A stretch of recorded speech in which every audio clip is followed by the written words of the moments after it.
కంటి అద్దాల నుండి శాశ్వత విముక్తి పొందండి. లాసిక్ సర్జరీ 14,000 మాత్రమే. వివరాలకు సంప్రదించండి. జనసేన పార్టీ విజయోత్సవ సంబరాలకి సిద్ధమవుతుంది.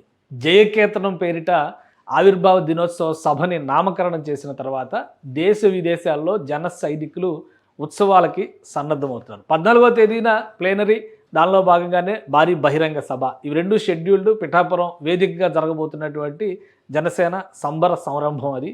అలానే అధికారంలోకి వచ్చిన తర్వాత మొదటిసారి ఈ సభ జరుగుతుండడంతో పార్టీ శ్రేణుల్లో కూడా ఉత్సాహం ఉంది, నాయకత్వంలో కూడా అదే స్థాయి జోరు కనిపిస్తుంది. విస్తారమైనటువంటి ఏర్పాట్లు చేయడంతో పాటు విదేశాల్లో ఉన్నటువంటి జనసేన విభాగాలన్నీ కూడా ఈ వేడుకల నిర్వహణకి సిద్ధమవుతున్నాయి. 15వ తేదీన దేశ విదేశాల్లో ఆస్ట్రేలియా, అమెరికా, అలానే గల్ఫ్, యూకే, యూరోప్, ఇలా దేశాల పరంగా ఉన్నటువంటి జనసేన విభాగాలన్నీ కూడా ప్రత్యేకమైనటువంటి కాలర్ ఎగరేద్దాం, విజయోత్సవ సంరంభాన్ని చూపిద్దాం అనేటువంటి సందడిని నమోదు చేస్తున్నాయి. వీటికి అధికారికంగా పార్టీ తరపు నుంచి మద్దతు కూడా ఉండడంతో నాగబాబు ప్రత్యేకంగా ఇప్పుడు కాబోయేటువంటి ఎమ్మెల్సీ నాగబాబు ఈ కార్యక్రమాలన్నింటినీ ప్రత్యేకంగా పర్యవేక్షిస్తున్నారు. 14వ తేదీన పిఠాపురంలో సంరంభం ఉంటుంది.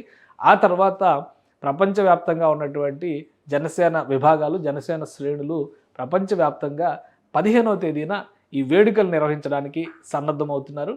అలానే వీరందరూ కూడా ఆశిస్తున్నది పవన్ కళ్యాణ్ ఇచ్చేటువంటి మెసేజ్ ఏ విధంగా ఉండబోతుంది. పవన్ కళ్యాణ్ ఈ వేదిక ద్వారా ఇచ్చేటువంటి మెసేజ్ పార్టీ భవిష్యత్తుకి దిశానిర్దేశం చేస్తుందనేటువంటి సంకేతాలు ఉండడం, నాయకత్వం కూడా అదే రీతిలో మాట్లాడుతుండడంతో పవన్ కళ్యాణ్ స్పీచ్ని బట్టి వేడుకల స్థాయిని, హీట్ని పెంచేటువంటి అవకాశాలు కనిపిస్తున్నాయి.